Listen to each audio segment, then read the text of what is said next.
નમસ્કાર. દેવી ભાગવતના ચોથા સ્કંધના પ્રથમ અધ્યાયમાં આપનું સ્વાગત છે. આજના સ્કંધની અને અધ્યાયની શરૂઆત કરતા પહેલા એક વખત ફરીવાર યાદ કરી લઈએ કે તૃતીય સ્કંધમાં આપણે કેટલી બધી મહત્વની વાતો કરી. તૃતીય સ્કંદની શરૂઆત થઈ હતી ભુવનેશ્વરીના નિર્ણયથી કે બ્રહ્મા વિષ્ણુ અને મહેશને થયું છે કે આપણે કોણ છીએ, ક્યાંથી આવ્યા છીએ, અને આ જગતની જે રચના કરીએ છીએ એ કોના દ્વારા કરીએ છીએ. એટલે દેવી વિમાન દ્વારા બ્રહ્માદિકને લઈ જાય છે પોતાના ધામમાં, અને ત્યાં ત્રણેય સ્ત્રીઓ બની જાય છે અને ઘણા વખત સુધી દેવીના ચરણોમાં રહે છે. ભગવાન વિષ્ણુ ખૂબ અદ્ભુત સ્તુતિ કરે છે, શિવજી સ્તુતિ કરે છે, બ્રહ્માજી સ્તુતિ કરે છે, અને દેવી ઉપદેશ આપે છે તત્વ નિરૂપણનો, ગુણોની વાત કરે છે. દેવી સમજાવે છે કે આ સત્વગુણ, તમોગુણ અને રજોગુણ ત્રણેય જે છે આપણી અંદર સતત રહેવાના જ છે.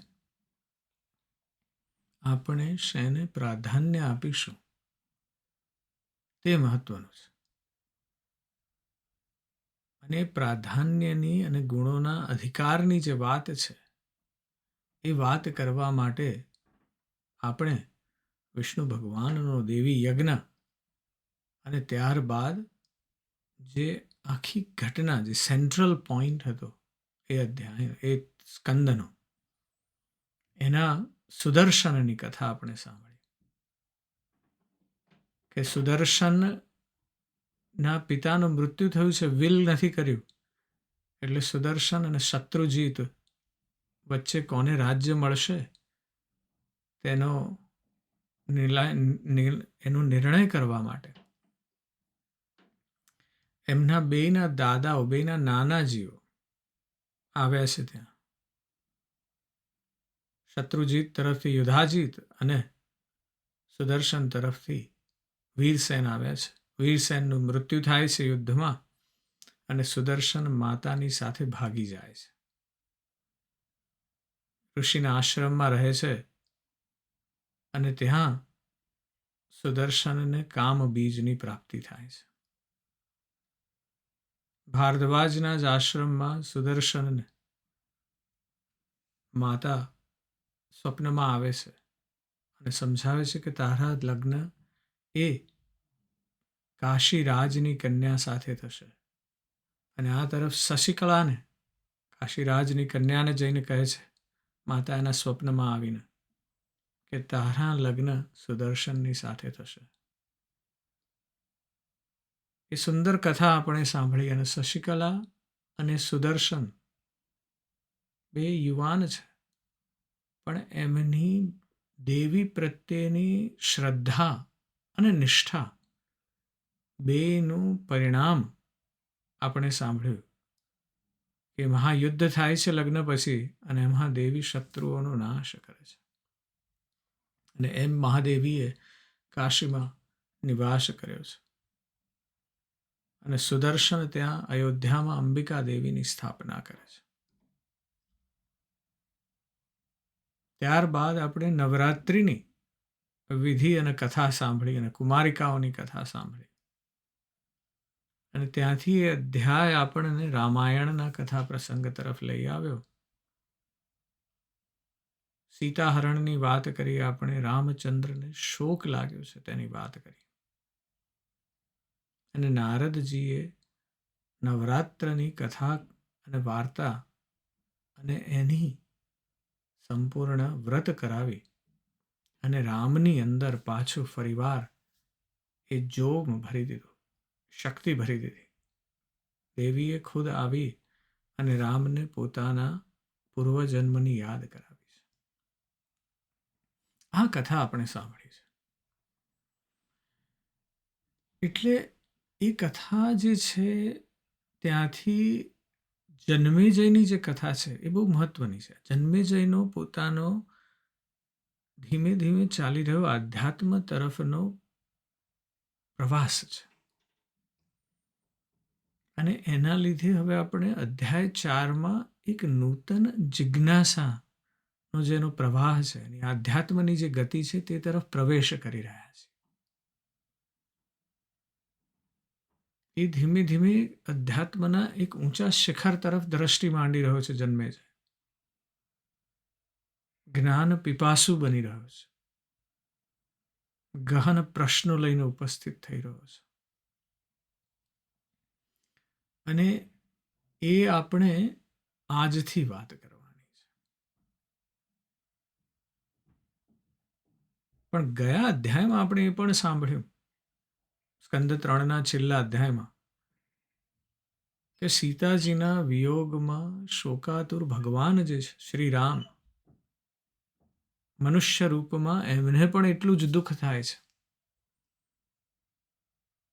અને એ વેદના નિસ્સહાયતા ઊભી કરે છે. નારદજીએ ત્યારે આવી અને સીતાજીના પૂર્વજન્મ અને રાવણને આપેલા શ્રાપની વાત કરી છે, દિવ્ય રહસ્ય સમજાવ્યું છે. અને નારદજી કહે છે કે સીતાહરણ એક માત્ર દુર્ઘટના નથી, પણ એક વિશાળ દૈવી યોજનાનો ભાગ છે. અને એટલે જ નારદજીના માર્ગદર્શન હેઠળ શ્રી રામ આસો મહિનામાં આદ્યશક્તિ દેવીની ઉપાસના કરે છે. અને પ્રસન્ન થયેલા ભગવતી સ્વયં દર્શન આપીને શ્રી રામના પૂર્વ અવતારોનું સ્મરણ કરાવી રાવણ પર વિજયના આશીર્વાદ આપે છે. અને આ દિવ્ય કૃપાથી શક્તિમાન થઈને રામચંદ્રજી રાવણના સંહાર માટે સજ્જ થયા છે. હવેનો જે અધ્યાય છે, સ્કંદ 4 છે, એ રામાયણથી આઘો ખસી જાય છે. અહીંયા હવે જન્મેજય નવા પ્રકારના પ્રશ્નો કરશે. અને એ બધા પ્રશ્નો શ્રી કૃષ્ણાવતાર સાથે સંકળાયેલા છે. એટલે વ્યાસજીએ રામાવતારમાં પણ દેવીની ભૂમિકાનું વર્ણન કર્યું છે. અને હવે જન્મેજયને રસ પડ્યો છે, જ્ઞાનની રસ પડ્યો છે, જ્ઞાન પીપાસુ બન્યો છે રાજા જન્મેજય. અને એટલે પૂછે છે કે જેમ એના પૂર્વજો સ્વયં શ્રી કૃષ્ણના સમકાલીન હતા અને એના મનમાં રામની વાત થઈ છે, એટલે શ્રી કૃષ્ણાવતારને લઈને અનેક ગૂઢ પ્રશ્નો ઉદ્ભવ્યા છે.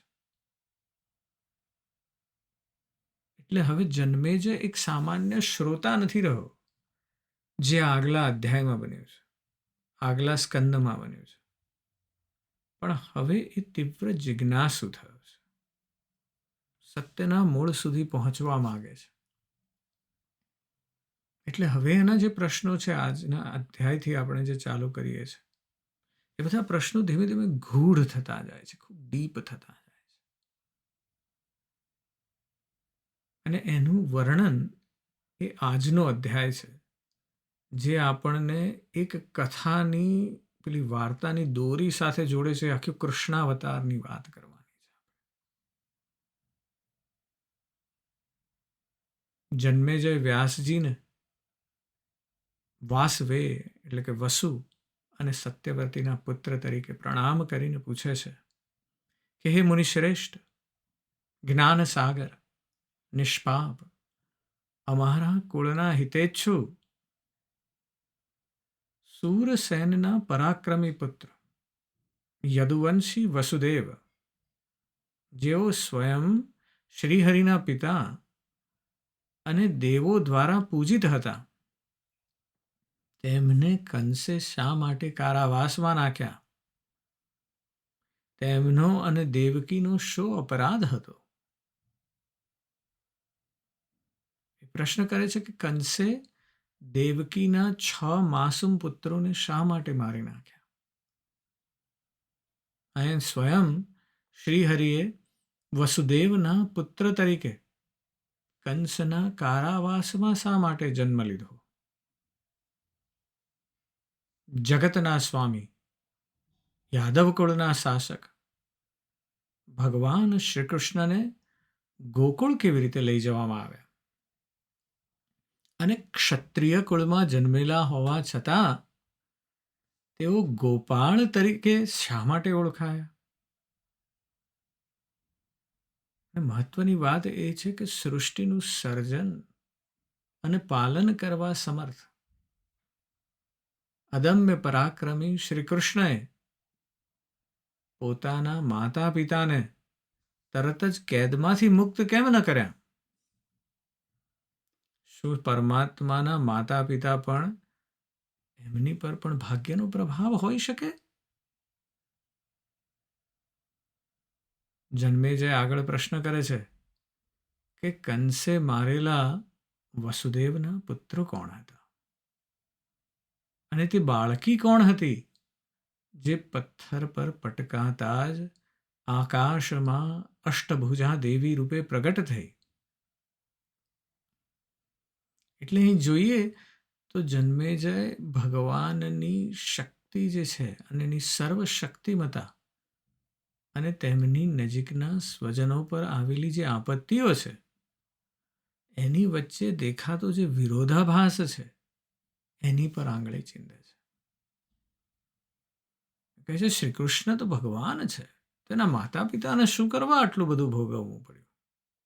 એમણે જન્મ લીધો તો કારાવાસમાં શું કરવા? અને વસુદેવને દેવકીને છૂટા કેમ ન કર્યા? સુંદર વાતો કરી છે. જન્મે જઈને હવે જ્ઞાન પીપાસા લાગી છે. એ કહે છે કે શ્રી હરિએ અનેક પત્નીઓ સાથે ગૃહસ્થ ધર્મ કેવી રીતે નિભાવ્યો? આ અવતારમાં તેમણે કયા કયા મહિમાપૂર્ણ કાર્ય કર્યા અને અંતે કેવી રીતે પોતાનો ભૌતિક દેહ ત્યજ્યો?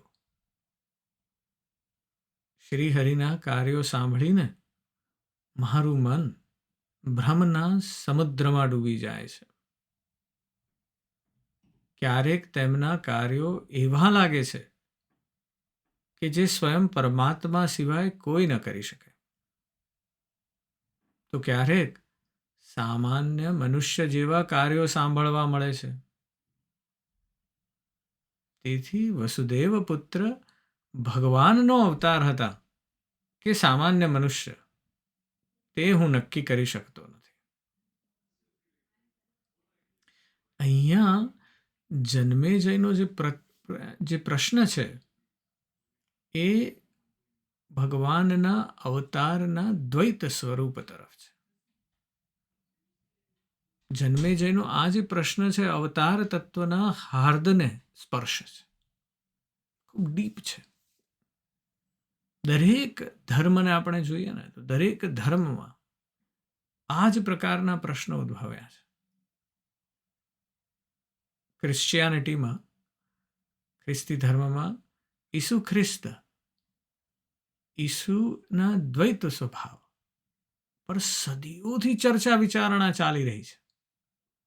હમણાં જ મારા નાના પુત્ર સાથે વાત થઈ કે ક્રાઇસ્ટ કોણ છે? ભગવાન છે? પૂર્ણ ઈશ્વર છે કે પૂર્ણ માનવ છે? એ છે કોણ?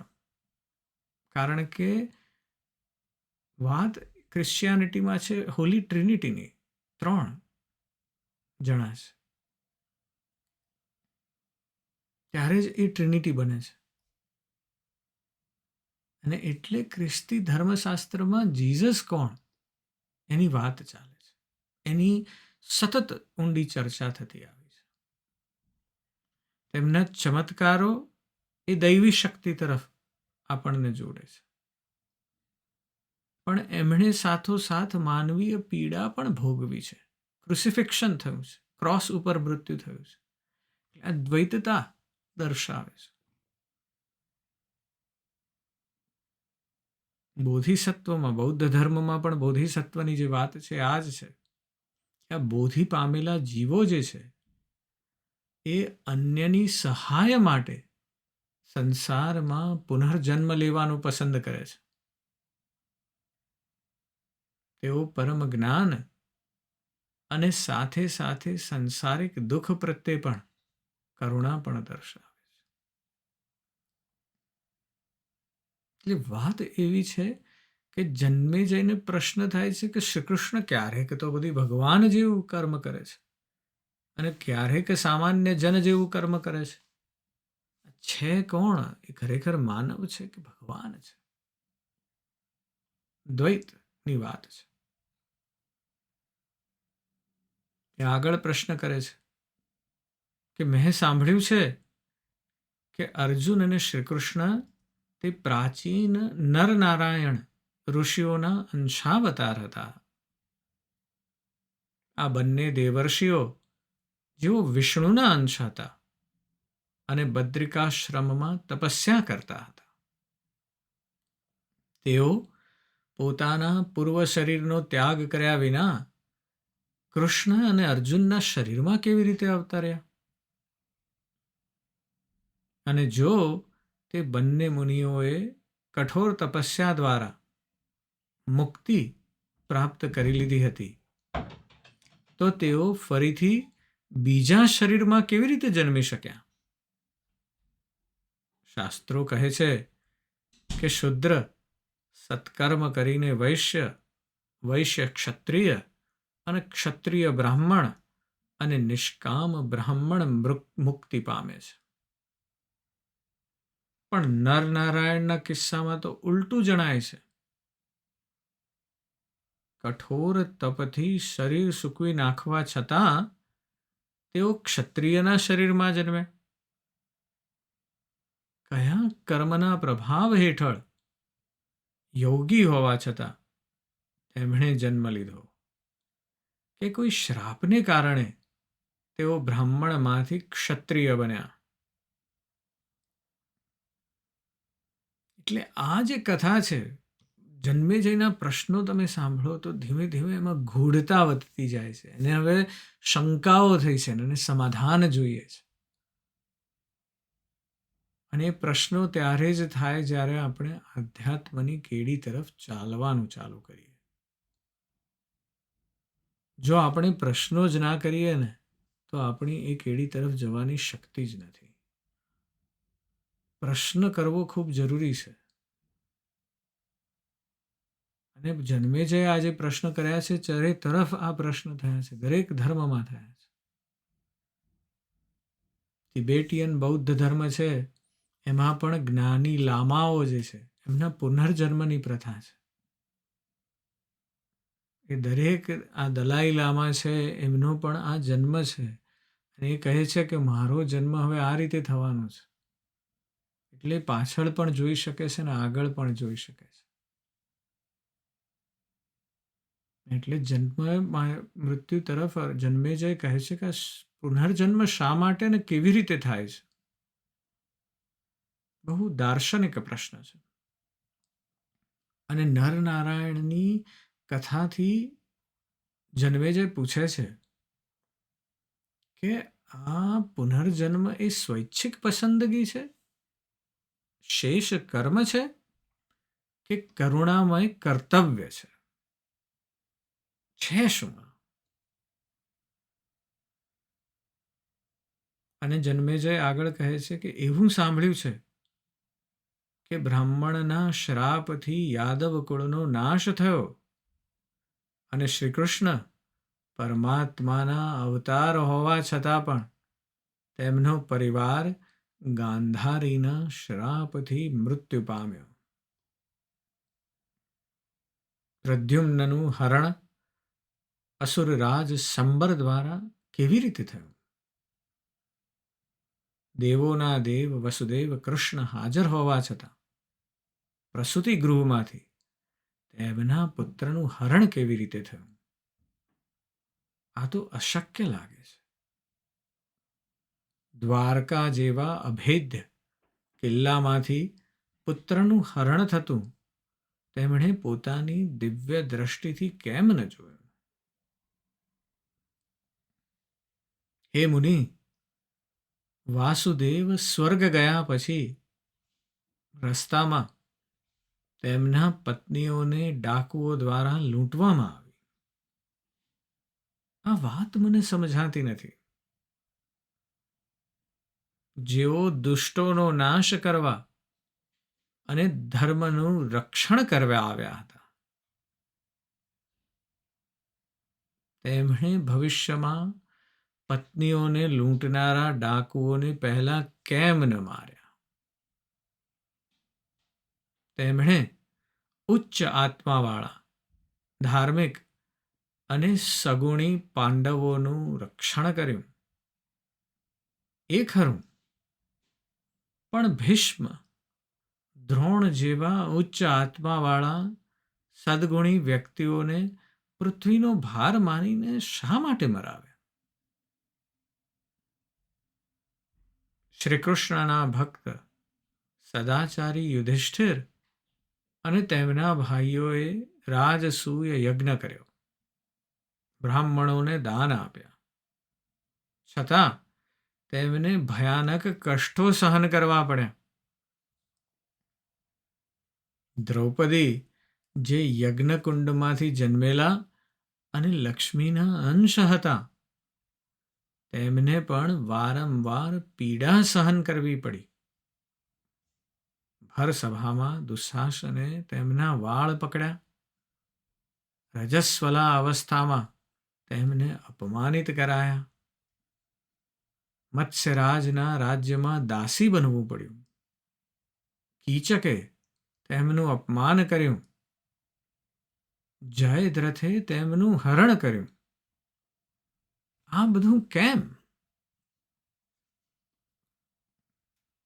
પાંડવોએ પૂર્વજન્મમાં એવા કયા પાપ કર્યા હતા કે તેમને આટલી બધી મુશ્કેલીઓ ભોગવવી પડી? એટલે આ જે કથાની જે પ્રશ્નો પાછા કર્યા છે જન્મેજય, એમાં એક બીજી મર્મની વાત છે.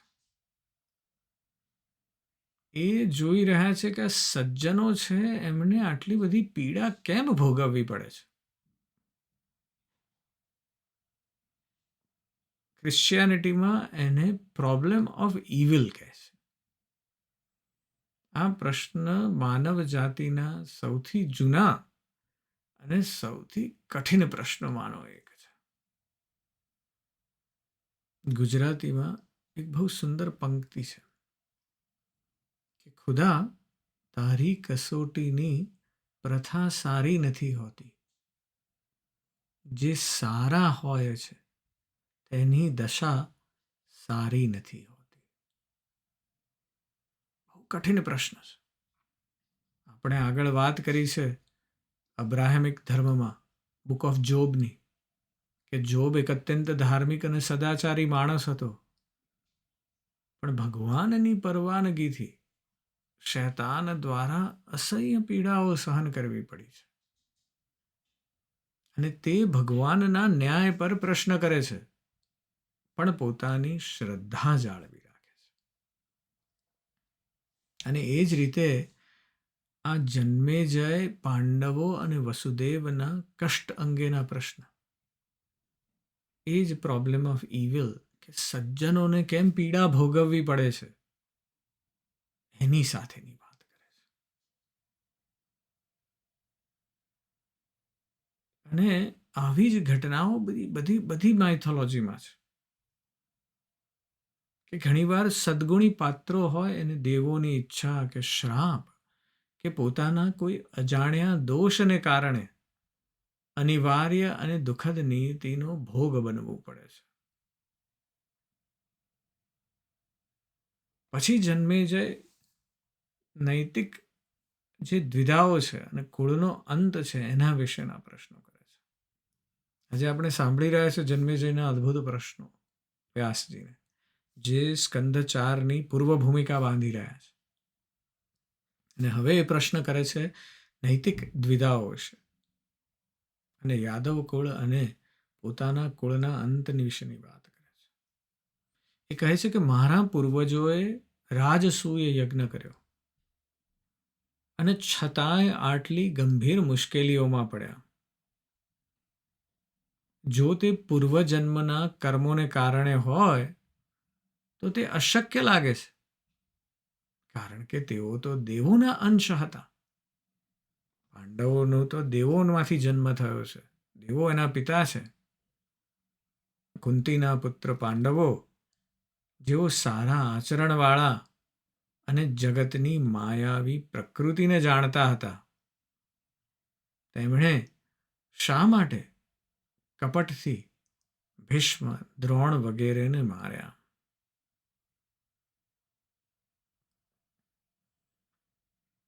મને આ એક કોયડો લાગે છે કે હરિ વાસુદેવ દ્વારા પ્રેરિત થઈને પાંડવો આ ભયાનક કૃત્ય દ્વારા પોતાના કુળના વિનાશ તરફ દોરાયા. લોભને કારણે યુદ્ધમાં શૂરવીર યોદ્ધાને અન્યાયી રીતે મારવા કરતા ભીખ માંગીને જીવવું કે કારીગર બનીને જીવવું વધુ સારું હતું. હે મુનિશ્રેષ્ઠ, આપે વ્યાસજીએ આ નષ્ટ થયેલા કુળને નિયોગ દ્વારા પુત્રો ઉત્પન્ન કરીને બચાવ્યું છે. અને મારા આદરણીય પિતા પરીક્ષિત, જેઓ આ પ્રતિષ્ઠિત કુળમાં ઉત્તરાથી જન્મ્યા હતા, તેમણે એક તપસ્વી બ્રાહ્મણના ગળામાં સાપ શા માટે નાખ્યો? શું ક્ષત્રિય કુળમાં જન્મેલા કોઈ બ્રાહ્મણ પ્રત્યે દ્વેષ અને ઈર્ષા દર્શાવે? મૌન વ્રતધારી તપસ્વી પ્રત્યે મારા પિતાએ આવી ભાવના કેમ દર્શાવી? અને એટલે જન્મેજય કહે છે કે હે મુનિ શ્રેષ્ઠ, આ અને અન્ય ઘણી બાબતો મારા મનને ગંભીર શંકાઓથી પરેશાન કરી રહી છે.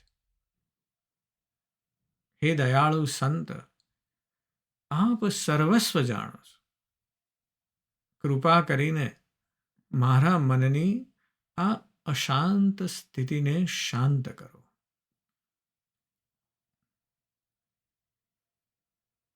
વાત એ છે કે વ્યાસજી તરત જવાબ નથી આપતા. એ આ આખો અધ્યાય જે છે ને, એ વ્યાસજીએ ઘડ્યો છે જન્મેજયની જિજ્ઞાસા સાથે અને એના પ્રશ્નોને સમર્પિત કર્યો છે. અને એટલે આ દર્શાવે છે કે આધ્યાત્મિક માર્ગ તરફ આગળ જવું હોય તો પ્રશ્નો પૂછવા જ રહ્યા, અને ઊંડા પ્રશ્નો પૂછવા રહ્યા. અને આ રીતે શંકા કરવી એ અશ્રદ્ધા નથી, પણ સત્યને પામવાની તીવ્ર ઉત્કંઠા છે. ખૂબ સમજવાની જરૂર છે. આ જ મર્મની વાત છે. આપણે આ જ કેડી ચૂકી જઈએ છીએ. આપણે સ્ક્રિપ્ચર, આપણી બધી બુક્સ છે, દેવી ભાગવત છે કે ભાગવત પુરાણ છે કે બીજી કોઈ કથા છે, એને પકડી લઈએ છે, પણ એના સત્યને નથી પામવાનો પ્રયત્ન કરતા, માત્ર સ્ટોરી સમજીને ચાલી નીકળીએ છીએ. વ્યાસજી કહે છે પ્રશ્નો કરો, ઊંડા પ્રશ્નો કરો, શંકા કરો. અને શંકા કરવી એ અશ્રદ્ધા નથી, પણ તમે તમારા સત્યને પામવાનો પ્રયત્ન કરી રહ્યા છો. આધ્યાત્મની કેડી તરફ આગળ જવાનો પ્રયત્ન કરી રહ્યા છો. અને જે દિવસે પ્રશ્નો કરવાનું બંધ કર્યું, એ દિવસે આધ્યાત્મની કેડી પણ જતી રહેશે. બુદ્ધએ એક બહુ સુંદર વાત કરી છે. આપણે આગળ પણ વાત કરી છે આ જ પ્રશ્નની. પણ બુદ્ધ કહે છે એમના શિષ્યોને કે જો તમે પ્રશ્ન કરશો તો એ સમય માટે તમે કદાચ મૂર્ખ દેખાશો. કારણ કે તમે પ્રશ્ન કર્યો એટલે કોકને થશે લે આને આટલું ખબર નથી. પણ ઘણી વખત એવું જ થાય છે કે કોઈને ખબર હોતી નથી. પેલું મંકી સી મંકી ડુ, વાંદરા જુએ ને વાંદરા એકબીજાનું કર્યા કરે ને એવી જ રીતે આપણે ચાલ્યા કરીએ. કોઈ પ્રશ્ન કરતું નથી કે આમ કેમ, આનાથી કોઈ સારી રીતે થાય એમ નથી, એવો પ્રશ્ન કરવાનું ચૂકી જઈએ છીએ.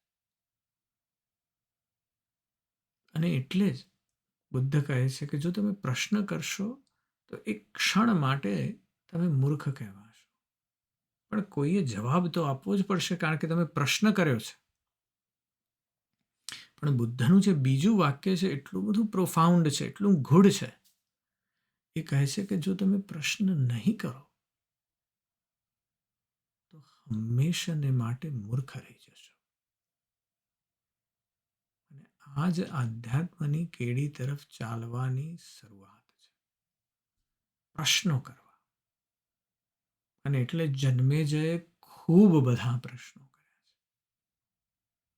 અને એ પ્રશ્નોના જવાબમાં વ્યાસજી આપણને આ આખું સ્કંદ અને એના જુદા જુદા જે અધ્યાય છે, 25 અધ્યાય છે આ સ્કંદમાં, એની વાત કરવાના છે.